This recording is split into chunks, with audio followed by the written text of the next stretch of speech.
Mas o que a gente pode notar, né?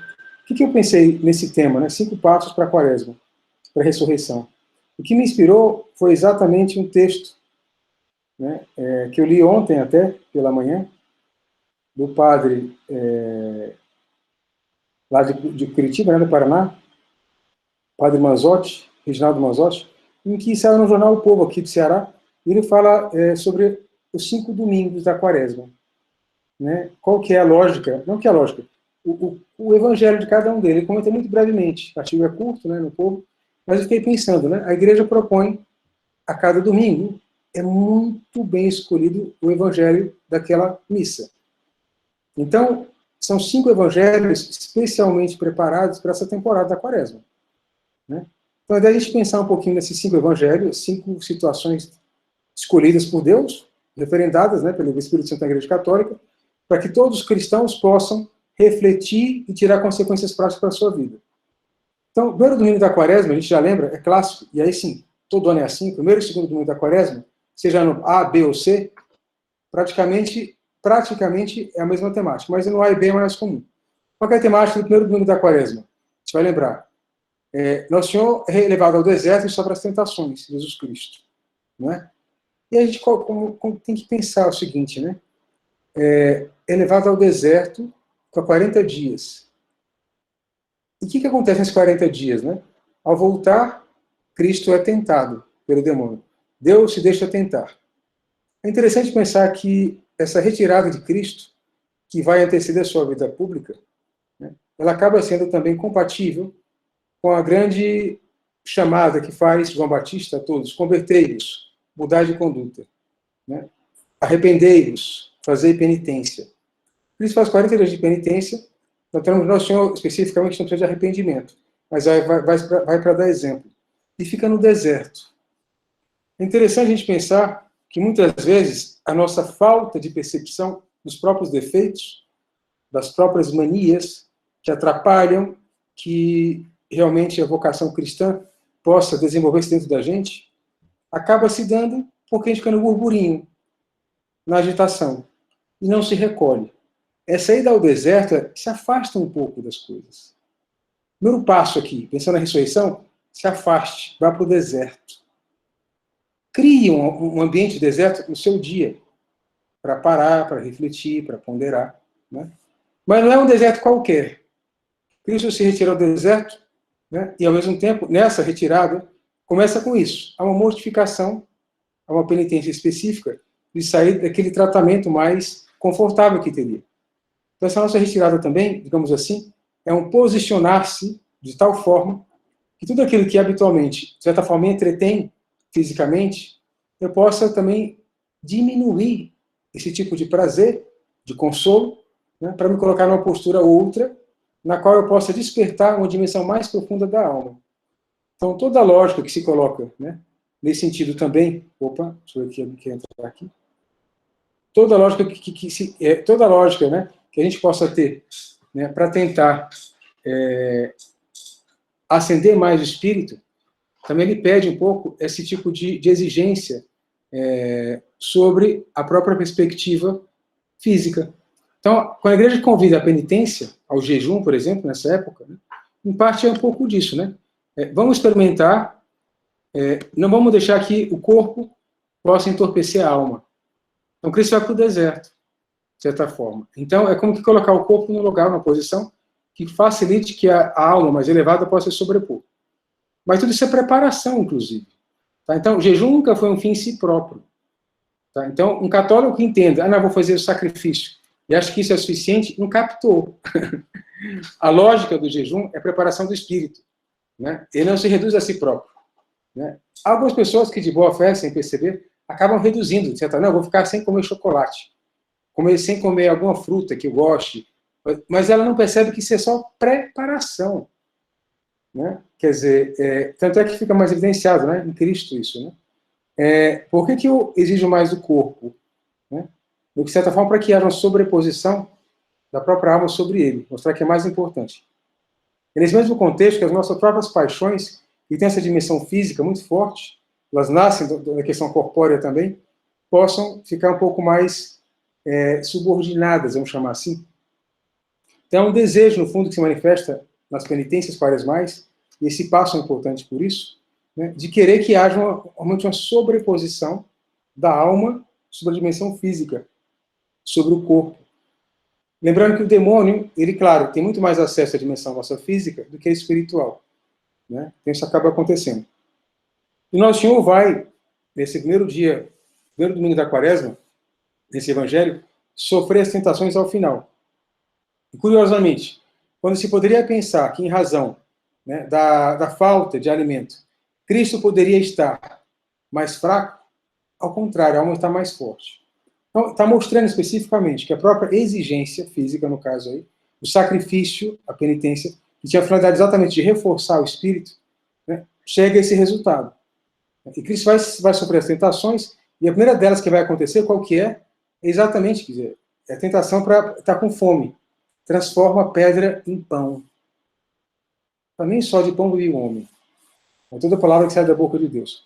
E aí a gente pode pensar também que na quaresma, nessa mesma passagem, ele está chamado tanto a vivenciar essa perspectiva do sacrifício corporal, né, para poder ajudar que a alma possa se sobrepor, possa crescer, né, ainda mais nos nossos tempos, quem sabe que às vezes o conforto, o consolo que se chega pela dimensão física, pode realmente embotar um pouco a questão espiritual, né, pode embotar um pouco a vida espiritual. Mas não só por isso, né, Cristo sofre os 3 tipos de tentações nessa passagem do Evangelho, e tem a ver com as nossas fraquezas, então, de certa forma, demarcadas na nossa alma pelo pecado original. Né? A gente sabe que é a soberba da vida, não é isso?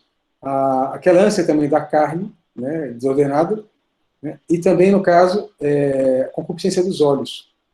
E a gente pode pensar também, nesse primeiro domingo, primeiro passo, eu tenho que avaliar a minha conduta, né? De certa forma, negar um pouco a dimensão física, compreender também como é que na minha vida, e o convite que se faz aqui, ir para o deserto, ficar 40 dias, é um convite de exame de consciência, é pensar nas derivações das 3 concupiscências, portanto, que se operam de modo mais constante e comumente na minha própria vida. 3 concupiscências, né, dos olhos, da carne, né, a gente falava, né, e no caso também a soberba da vida. Então, pensar no seguinte, o que é, no caso, a concupiscência dos olhos? É aquele encantamento que se opera na nossa vida, é o desejo de possuir coisas, de certa forma, que parece que vão nos trazer um poder, uma satisfação tal, que vai suplantar a nossa carência máxima, que é a carência de Deus. Né? Então, quais pecados dos 7 capitais estão mais associados a essa concupiscência dos olhos, a gente pode pensar? Eu vejo como a avareza, é um deles, evidentemente, o desejo de possuir bens, a gente quer possuir, ver, e os olhos têm a atração de ter aquilo consigo, como se fosse uma segurança, algo para poder exatamente satisfazer, né? E também a inveja. E notar que a inveja não é só a questão, de certa forma, de não satisfazer-se pela felicidade alheia. Também é isso, todo aquele tipo de perspectiva que me faz desprezar ou não valorizar o que eu já tenho, na expectativa de algo que ainda não possuo. Então, a inveja, ela inibe a gratidão humana diante de Deus. Eu não agradeço a Deus, porque eu me vejo sempre em déficit de um bem concreto que eu desejaria ter. E mais, ela acaba também sendo, claro, dentro dela tá essa falta de amor ao próximo, evidentemente, porque eu não consigo também me alegrar por aquilo que o outro possua. Eu quero possuir aquilo. Se eu não tiver, que se exploda. E se eu não possuo aquilo, me deixo entrar em tristeza. Eu não agradeço a Deus. Né? Então, na nossa vida, onde é que ela pode se manifestar? Às vezes de modo camuflado também. A gente pensar. Aqueles desejos de certas conquistas que a gente acaba não alcançando e que nos fazem ficar baqueados, chateados para baixo.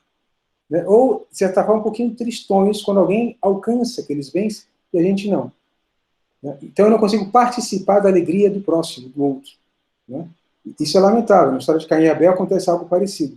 Abel está contente, Caim não está, e se fica menos contente porque vê o irmão alegre, feliz. Né? Não diz, no Gênesis, efetivamente, que Caim ofereceu o pior, mas se fala assim que Abel ofereceu o melhor, e estava contente. Tá? Eu não posso nem inferir que Caim fosse o cidadão que entregasse a Deus o pior. Não está isso claro no Gênesis. Mas não, eu vou para o deserto, vou para a minha consciência, vou para a minha oração, fazendo diante de Deus quais são as minhas condutas que podem ter. Né? Podem manifestar alguns sinais de inveja. Alguns sinais também de quê, no caso? Eu falava da avareza. Esse desejo, ou essa certa tristeza, porque eu quero ter aquele bem e não tenho. né? Ou uma projeção forte da própria vida, me organizo para atingir aqueles bens, e talvez coloco mais empenho nisso do que dar atenção para a família, né? Do que realmente me preocupar com outros, né? Porque há um interesse que se sobrepõe.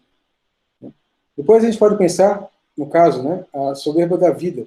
Aí vai entrar o orgulho cheio, no caso também. Né? Claro, e o orgulho tem uma manifestação dupla, tem a vaidade, né, digamos assim, que é exatamente o desejo do reconhecimento alheio da própria honra, ou da própria excelência, digamos assim, além do que é necessário. Filosoficamente falando, São Tomás já dizia, é natural, e é como que eu possa buscar um prestígio, o reconhecimento dos meus pares. Isso faz parte da condição humana. Agora, onde é que entra a vaidade? Quando essa busca se sobrepõe àquilo que é razoável e ultrapassa, portanto, a medida. Aí entra a vaidade. O vaidoso, ele quer saber se elogiado, ele quer ver-se reconhecido acima do que ele mereceria. Né? E, no fundo, por isso que se fala também que aí há um déficit de autoestima. Eu preciso que me digam que eu sou bom, porque eu tenho uma convicção que eu não sou e não quereria, né, ser assim como eu sou. Então, a pessoa ela precisa de um modo artificial, de algo que eleve a sua própria autoestima. Elogio, reconhecimento, a vaidade. E, claro, todo pecado, a gente sabe também disso, ele é dito como aversão a Deus e conversão às criaturas. Ou seja, a pessoa prefere a si própria naquilo que deveria preferir a Deus. E é nesse contexto também, na nossa vida, a gente acaba sem perceber entrando. Né? Nesse caso a gente falava, né? Então, eu quero que elogiem a mim. E de rigor, quem é digno de todo elogio em grau máximo, né? Quem que é? É sempre Deus, que é o autor de todos os bens, todas as graças, né? Então, claro, na nossa vida também a gente experimenta isso. O demônio tenta Cristo, né? Seja filho de Deus, lança-te daqui de cima, do pináculo, e os anjos te acolherão. Está na Escritura. Pura tentação de vaidade. Mostra que você é poderoso, vai, faz aí, né? Você é capaz, né? Quando eu falo no caso da vaidade, que é essa busca do reconhecimento alheio, eu diferencio um pouquinho do orgulho enquanto tal, até falando que os dois, na verdade, são derivações da soberba. O pecado capital é a soberba, tem a vaidade e o orgulho. O orgulho é uma autocomplacência. A pessoa tem tal convicção de que ela é boa, que nem precisa de elogio alheio. Então, arrogante, ele já se põe por cima. Né? Então, ele despreza os demais. Né? Despreza a opinião alheia. O infravaloriza. Eu falava antes, comentário do Evangelho, quer dizer, eu vejo uma pessoa que faz algo errado. Eu falo, é um imbecil esse sujeito. Não merece o mínimo crédito. E começa a desprezar a pessoa. Isso é um ato de orgulho. É um ato de orgulho, né? E o Evangelho de hoje, da missa, falava sobre misericórdia, né? Ser misericordiosos, perdoai, jogar de outra forma. Que no fundo era chamar a gente para a realidade. Qual a realidade? Tudo que você tem, meu amigo, foi Deus que te deu. Não houvesse dado, você não poderia nem sequer fazer nenhum juízo. Né? Então, você acha que você é muito inteligente porque compreendeu melhor um assunto? Lembre-se, quem te deu inteligência foi Deus. E não deu para você ficar se sobrepondo aos demais, para ficar menosprezando as pessoas, mas para outra finalidade. Então, viva conforme está previsto. Melhor coisa que tem. Né? E entenda essa verdade da sua situação. Então, a gente nota o seguinte, então Cristo vai ser tentado também por aí, né? Depois de 40 dias, e vai vencer a tentação.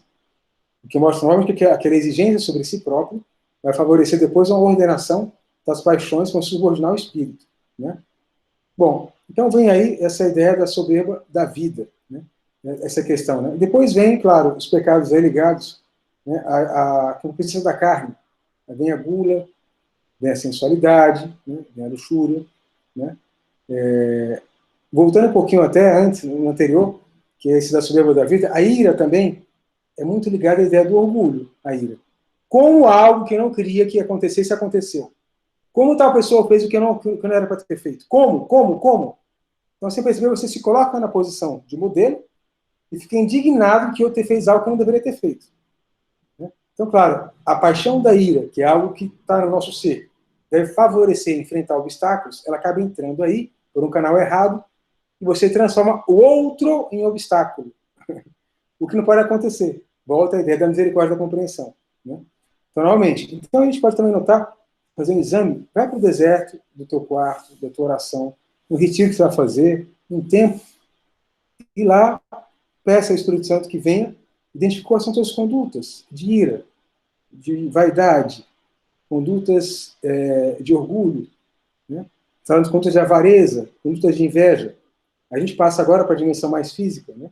Vem na luxúria, a sensualidade, vem na preguiça também, né? Que aí entra uma questão até mais física também, né? Que é outro pecado, são outros pecados capitais também. Né? E posso pensar nessa parte, né? Dessa concupiscência da carne, o contentamento. Quantas vezes a gente acaba realmente deixando-se embalar, né, por aquilo que é mais confortável, né, quando deveria, talvez, naquele momento em que eu faço, dedicar minha outra ocupação, pelo bem do próximo, para servir a Deus. Então, quantas vezes até a minha negligência espiritual se dá por preguiça. É mais cômodo não fazer oração, é mais cômodo, às vezes, não rezar um texto, é mais cômodo ficar na Netflix, é mais cômodo. E a gente vai criando até justificativas pseudo-racionais para poder escorar essa decisão. Eu vou falar um pouco mais sobre isso adiante também, né? E fora outras questões, né? Então, uma pessoa para ajudar, não, já ajudei demais, estou muito cansado. Estou muito cansado. E esse muito cansado, nossa, é exatamente o que Deus pode pedir, sacrifício nosso para servir o próximo, para fazer algo a mais, né? Para poder colocar-se como Cristo a serviço. Então, no primeiro domingo da quaresma, o primeiro passo que a igreja coloca para a gente é, olha, faça, né, coloque o corpo um pouco mais no seu lugar, faça penitência, mas lembrando que a penitência não é um fim em si mesmo, ela é um meio. Né? Enquanto você o fizer, nessa temporada também, dedique-se a examinar, faça o exame de conduta no deserto do seu interior, vá para esse deserto interior, né? Identifique condutas concretas e prepare-se. Identifique, inclusive, como é que o demônio aparece para você. Não é que ele aparece para a gente como capeta, né? Eu não sei se vai ser para alguém. Para mim, graças a Deus, nunca apareceu. Mas a gente sabe que ele se aproveita das nossas fraquezas. Existe mesmo o demônio. Está no Evangelho isso. E vai se aproveitando, né, para poder, exatamente nesse âmbito das nossas fraquezas, ir nos conduzindo, mal conduzindo, né, para aquilo que não convém. Aquilo que vai nos levar a ofender a Deus. Ou a não dar a Deus a glória que devemos dar também, com a nossa conduta melhor, aperfeiçoada. Então, é importante, primeiro passo para chegar na ressurreição de Cristo, na ressurreição de si. Examinar-se e exigir-se. Aí, no segundo domingo, o que a igreja propôs para a gente, né? E foi ontem, no caso. Vai falar, em Cristo vai ter a transfiguração do Senhor, né? A transfiguração de Jesus. Agora é interessante notar que novamente aparece, no segundo evangelho eleito para o domingo da quaresma, aqui no caso, a ideia do isolamento. Vai para a montanha. E para subir a montanha de a transfiguração, precisa de esforço. Cristo leva 3 apóstolos apenas e faz esforço. Agora, chegando lá, acontece o fenômeno místico da transfiguração. De Cristo vai ter suas vestes, né, brancas, né, e vão ficar mais alvejadas ainda, iluminadas. Vai aparecer o Pai, Deus Pai vai falar, vai comunicar algo. Aparece Elias também e Moisés. Né, e os apóstolos ficam inebriados. Mas tudo aquilo que mostra, no fundo? É importante buscar realmente essa ascese, essa subida, nível mais elevado da vida espiritual. Né? Buscar realmente seguindo a Cristo. Mas isso exige também esforço, empenho, uma atitude positiva. Né? Portanto, um comportamento voluntário, deliberado, em relação, né, a essa procura de oração mais qualificada. Né? E é engraçado, e a transfiguração acontece. Tá? Então, lembrando, tem muito na nossa vida espiritual que a gente percebe que Deus parece estar mais presente. Alguns efeitos na nossa vida, nossa, aqui me motiva a entrega maior, a ser mais correto. Né? Agora, e a gente até faz oração nessas horas.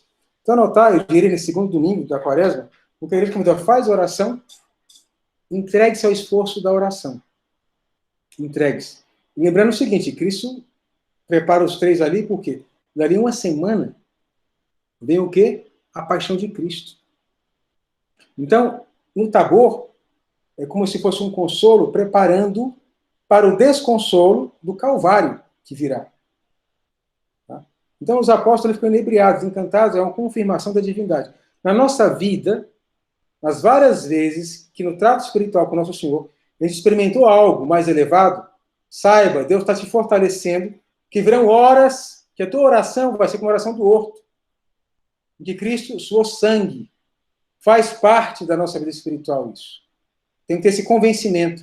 Porque senão eu acabo por um sentimentalismo, julgando que só há oração quando há gostosura, quando há prazer, quando há satisfação. E não. A redenção se dá mais no Calvário do que no Tabor. Mas o Tabor também faz parte da vida. Né? Então é para fortalecer, de certa forma, para estimular, né? Mas não nos fazer esquecer que O principal virá depois. Né? A consumação virá depois. Então, nesse passo é isso, lembrando. Então, oração, buscar também, de certa forma, esse consolo da própria oração, lembrando que não é o consolo da oração que torna ela mais eficiente ou mais eficaz na perspectiva da redenção. Tá? Ainda que ela possa vir. Né? Que a gente acaba, às vezes, entrando sem uma expectativa de eu quero me sentir bem, isso que é importante. Às vezes Deus dá pra gente isso, é um dom mesmo, agradecer a Ele. Né? Mas lembrar isso, né? Que isso não é o principal. Tá? E, novamente, e lembrando do primeiro domingo, o corpo no seu lugar. E depois verá a glória, realmente, que vai vir pelo trabalho da alma, o trabalho espiritual, sobretudo. Né? Então, o segundo passo podia ser esse, né? Na vida espiritual, naquelas coisas positivas, lembra, isso é um dom de Deus, agradece. Mas não se fixe nisso, porque isso também é passageiro e não é o principal. Vem o terceiro domingo da quaresma, né? O que vai acontecer o quê? A gente vai contemplar ainda no próximo domingo. Qual que é a passagem aqui? Os vendilhões do templo. Chega no templo, vê aquelas barracas, né? Os camelôs todos vendendo uma série de produtos, porque era necessário que cada pessoa que fosse ao templo oferecesse um sacrifício. Então eles vendiam, conforme a condição econômica da pessoa podia comprar, que não era um bom serviço aquilo, não era ruim. Nosso Senhor não vai censurar o fato de se vender coisas para oferta no templo. Ele vai criticar o quê? É que, no fundo, ali virou puro comércio. Está fora dessa perspectiva, no fundo, de que até quem está fazendo o comércio, aquilo é para glória a Deus, é para agradar Nosso Senhor. Né? Isso acaba acontecendo também. Então, nesse sentido, né? E aí, é clássico para a apologética cristã, para os padres da igreja já interpretar essa passagem também, dos Vendilhões do Templo, como exatamente a limpeza da própria alma. O que está dentro de mim que é comercialização excessiva, dispersão, portanto, que me impede de oferecer o que eu faço efetivamente para Deus e por Deus. Retificação da conduta interior. Tá? Essa aqui é uma das ideias. Né? Então, cabe a gente olhar para o próprio tempo interior. E eu vou ser um pouquinho mais ainda aqui atrevido, falar o seguinte. Olha que interessante. Cristo expulsa do templo. O templo é a imagem da própria alma.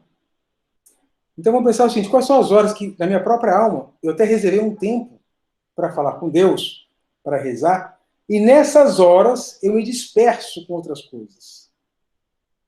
Com o WhatsApp, com outras distrações, com outras preocupações, e me deixo levar por aquilo. Então, poxa vida, você já disse que aquele tempo era para Deus, então você fez um templo interior na tua própria alma. E nem nessa hora você respeita as coisas que deu para Ele. Vou para a missa, e lá fico distraído. Peraí, você não foi para se entregar a Deus? Aqui não é. Não, mas a pessoa até é legitima. Se tenta justificar, não, aqui tal, não sei o quê. Né? Então ela não vivencia o templo como deveria ser. O templo da própria alma. Né? Então, é bom de examinar quais são meus próprios atos de piedade, quais são os meus déficits de atenção a Deus aí dentro. Né? É como o marido combina com a esposa, vai levá-la para um passeio que ela mais gosta, chega lá e fica no WhatsApp, por exemplo, né? Fica no celular. Bom, às vezes o que ela queria é qualidade de tempo, de atenção, a pessoa até fez parte da operação, mas não consumou. Né? Era para dedicar-se plenamente àquela outra pessoa, por amor, e acaba ela se perdendo, dedicando-se a si própria. Então, muitas vezes a gente pode também passar por isso, sem querer. A gente pode, ou sem perceber, e é uma ocasião boa, talvez, do Evangelho do Terceiro Domingo, bem de longe do tempo, o que você está vendendo, está chacoalhando aí dentro de você, até nas horas em que você deveria estar totalmente com Deus. Então, um passo a mais nesse sentido. Tá? E eu focaria mais hoje, pensando aqui conosco, até nessa perspectiva. Dentro dos teus atos de piedade, joga para fora os vendilhões. Seja mais entregue, mais honesto com o nosso Senhor. Faça esse esforço, esse empenho. Coloque outros meios. No Opus Dei se insiste muito para as pessoas fazerem esse empenho. O Catecismo da Igreja também fala disso. Fala das dificuldades da oração mental, como vencê-las, como lutar contra elas, as distrações, etc. Né? Somos fracos, sem dúvida alguma. Né? Mas que haja esse desejo sincero e real e produtivo, colocar os meios para que a gente possa cada vez mais, durante os atos de piedade, estar 100% focado em Deus. Né? Essa aqui é uma ideia também, a gente podia pensar um pouquinho. Um terceiro passo. O primeiro passo a gente falava do sacrifício corporal e esse exame. O segundo passo, a gente falava aqui no caso das tentações, né, a gente falava a transfiguração, né? Querer subir, querer uma oração mais elevada, e saber que quando a gente desfruta de alguns tipos de consolos, vida de piedade, isso não é o principal. Então, não limitar a vida espiritual a isso. Muita gente acaba virando sentimental e não é isso que um católico deve buscar ser. Né? O sentimental ele tenta medir a eficiência ou eficácia do seu espiritual pelo que ele sente. Não é isso. Lembrar que a oração mais elevada de Cristo é a oração do outro. O momento ápice da vida de Cristo é o Calvário. São dois momentos onde os sentimentos horríveis. Horríveis. O que se sente. Pode ser físico. No entanto, a alma está ali brilhando. Né? O espírito do nosso chão está pujante. Está se sobrepondo exatamente tudo aquilo que contraria a missão que Deus lhe deu. E, ao contrário, está abraçando aquela missão por amor. Né? Então, depois, no quarto domingo da quaresma, a igreja chama domingo letare. Letare é alegria, alegra-te. Letare porque a antífona da missa, que abre a missa, começa com essa palavra, alegrai-vos. Alegrai-vos, letare. Né? É como se fosse muito que a igreja, depois de tanto empenho dos católicos, por ver, no caso, sacrifício quaresmal, né? Anima, vamos lá, falta pouco, falta só uma semana. Anima-te, né? Porque isso aqui vale a pena, é uma história de amor. Né? Então, qual é a passagem do Evangelho que é escolhida para esse dia, para esse domingo? Quando Nicodemos encontra Jesus, né, e faz algumas perguntas a ele, o Nosso Senhor conta para Nicodemos qual que é o mistério da salvação, né, que é uma grande prova de amor de Deus Pai para a humanidade. Ele veio para isso, para morrer na paixão por amor. Né? Essa passagem é muito bonita também. É um pouco misteriosa, como algumas passagens também misteriosas, né? Mas ela traz muitas luzes também. E eu acho que aqui é interessante, Nosso Senhor fala, né? Porque Deus amou o mundo de tal maneira que deu o seu Filho unigênito, para que todo aquele que nele crê não pereça, mas tenha vida eterna. Está nessa passagem. Porque Deus enviou o seu Filho ao mundo, não para condenar-se o mundo, mas para que o mundo fosse salvo por ele, com esperança. O tema é alegria, de fundo, e vem a esperança associada a isso. Né? Mas para quem pratica a verdade, vem para a luz, a fim de que as suas obras sejam manifestas porque são feitas em Deus. Então, é para a gente pensar o seguinte, acho que aqui é um convite forte, um quarto passo, que é a perseverança. Confiança em Deus, fé. Né? E aí a gente tem que pensar também que muitas vezes a gente pode abdicar um pouquinho dessa confiança, dessa persistência nas práticas de fé, na luta contra defeitos pessoais, né? Porque a gente esquece que Deus é fiel. E a promessa feita a ele, de quem lutar, quem buscar cumprir esses mandamentos, vai ter a felicidade e vai alcançar a glória, a gente acaba esquecendo. Então, é interessante pensar nisso, que a perseverança ela é importante exatamente porque nós temos uma tendência, às vezes, a estacionar na luta, né, por um certo pessimismo, que é também um acomodamento.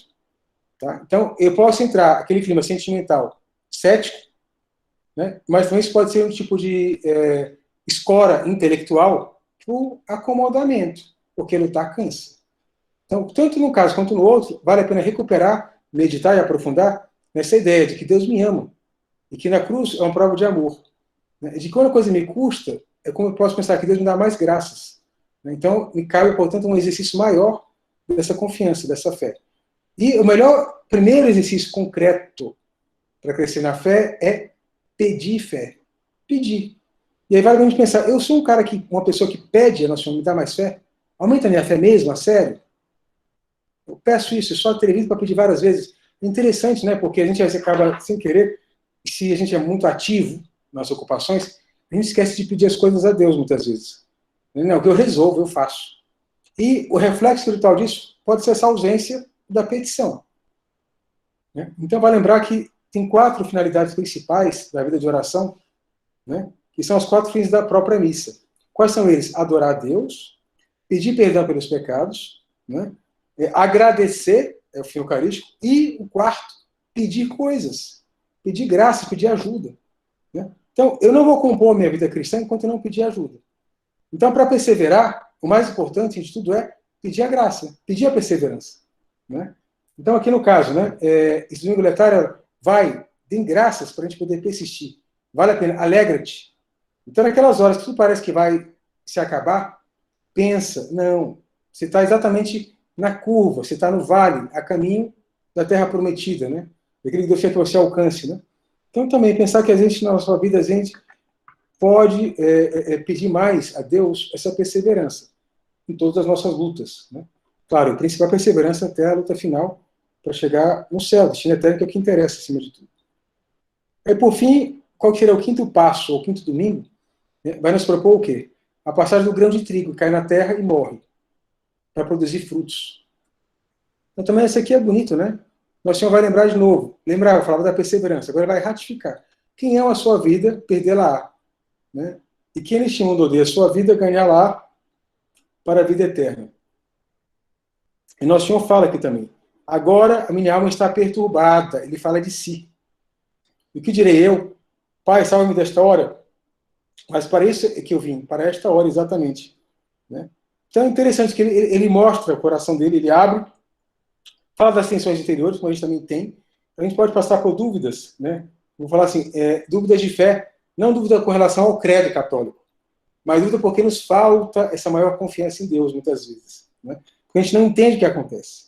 Né? Então, nessas horas todas, que é muito da entrega, né? Isso daqui. E aqui, mas no fundo, Nosso Senhor, nessa passagem, fala muito sobre isso, né? Deus me mandou por amor a vocês. E minha alma está desejosa de cumprir a missão que Ele me deu. Né? Então, ele fala muito dessa ideia que é importante gastar a própria vida para cumprir uma missão de redenção. Portanto, de serviço ao próximo, de entrega aos outros.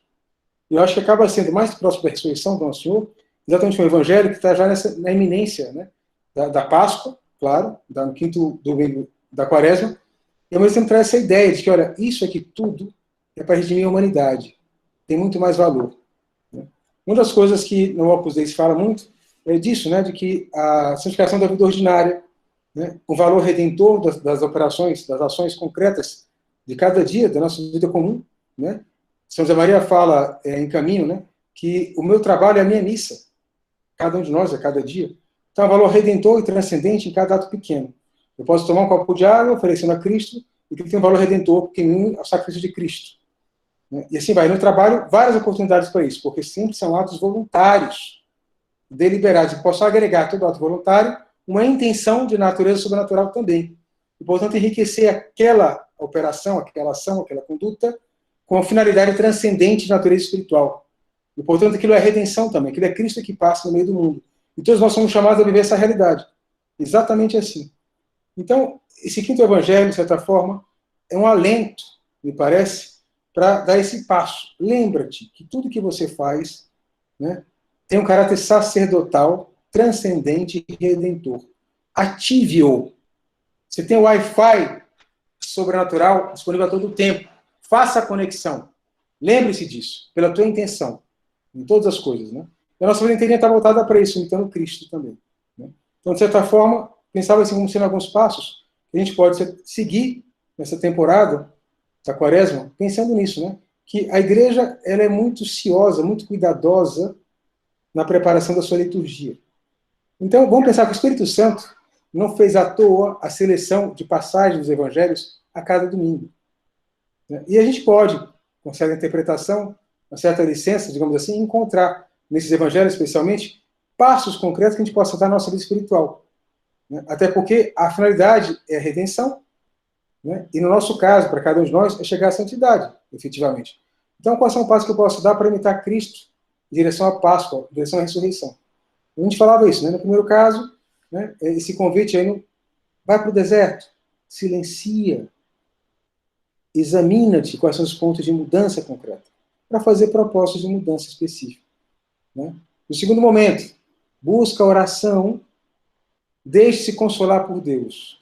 Ainda que esse consolo não seja, né, o principal efeito da oração, faz parte também. Né, e acaba sendo um estímulo para suportar as orações que não terão consolo. E que virão também na nossa vida, natural que haja, na nossa vida faz parte disso. Nosso Senhor pede, né, a gente percebe vários personagens, no Antigo Testamento e no Novo, sacrifício de coisas muito fortes. Basta pensar Abraão, matar o próprio filho que Deus prometeu que ele viria, e daí depois não deveria entregar. Né? Então, são momentos assim que pode pensar que na vida de cada um de nós haverá isso também. Sacrifício que Deus vai pedir que a gente não vai entender. Né? Então, cabe... Né? E outras horas, não, um consolo total. Abraão falando com o Nosso Senhor, Moisés, né? Desfrutando da vida espiritual. Vai ter também isso. Né? Onde uma terceira etapa, que a gente falava, né, também, comentava, na ultrapassagem dos de longe do tempo. Então, vê que na própria vida de piedade, o que às vezes eu deixo entrar e acaba sendo assim, frestas, né, que não permite que a água da graça fique realmente contida dentro de mim. Né? Então, são buracos da minha desatenção, minha falta de empenho, minha falta de dedicação, nos próprios atos de piedade, na missa, na confissão. Então, a gente preparar melhor a confissão também aí, né? Para expulsar o vento longe do tempo. Né? E a gente falava desse tópico aqui também, né? Lembrar que a gente falava do quarto, lembrar aqui o quarto evangelho. Isso, que é o letário, né? Da alegria. Esse é com Nicodemos, que é relembrar, e também é importante para a gente, muitas vezes, a gente pode, às vezes, ter uma decaída no espiritual, e a gente para de lembrar. A gente deixa de recordar, e recordar é trazer o coração de volta, recordar, colocar de volta no coração. Informações importantes. Né? Quando a gente começa a escutar uma música, coloca a escutar uma música, por exemplo, que evoca um momento de felicidade, teu coração se preenche de volta com aquilo. Então é importante também recordar, né, que tudo que a gente passa tem um sentido de amor. Né? Isso Nosso Senhor fala para Nicodemos também. Né? Então, falando da reconciliação aqui, né? Então, ele falava da perseverança, para a gente poder ter um certo gás para perseverar. Então é bom relembrar também as coisas boas que nos esperam, né? Tudo que Deus prometeu para cada um de nós, e aumentar essa confiança. E o quinto, a gente falava, tem a saber do grande trigo que morre, essa ação voltada ao próximo. Saber oferecer o que a gente passa nessa terra, as coisas mais simples, pelo bem dos outros, bem espiritual. Né? E ele leva também a gente pensar, em que eu posso esclarecer? A igreja nos propõe também, nesse tempo de quaresma, das obras de misericórdia, materiais e espirituais. Né? Materiais, aí ligado à esmola, como a própria também, né? Mas não só. Né? Espirituais, vem muito ligado a essa ideia de aconselhar bem as pessoas, ensinar as pessoas também, né? Acompanhá-las também, visitá-las, sem dúvida, né? Mas essa ideia que a gente pode lembrar hoje, todos aqui têm uma formação intelectual, têm uma profissão que lida com outras pessoas, acaba liderando, comandando, né, ou relacionando com outras tantas, então tem a capacidade de transmitir ideias para as pessoas, que possam levá-las a uma felicidade mais completa, maior. Isso é obra de misericórdia espiritual. Aconselhar quem precisa de conselho, dar doutrina a quem não tem. Né? E a gente tem uma abundância, ainda na nossa miséria, a gente tem uma abundância de formação, quer queira, quer não. Então saber também que é um passo importante aí para ver o amor ao próximo. Né?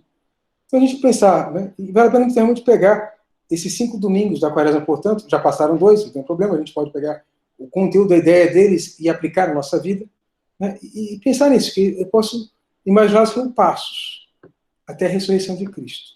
E com certeza, ao nos colocarmos nessa perspectiva, a gente vai experimentar uma alegria nova esse ano, diferenciada, né, por esse empenho. Né? Lembrar que cada domingo rege a semana inteira. Então, já no domingo ele vai ter graça para ver aqui naquela semana inteira que segue ao domingo. Né? Então, tentar, pede a Nosso Senhor, pede ao anjo da guarda, que inspire, né, esse tipo de conduta, de reação, que leve cada um de nós, né, a chegar num patamar diferenciado, né, para vivenciarmos nessa Páscoa algo muito especial. Nosso Senhor espera que a gente possa realmente ter e alcançar.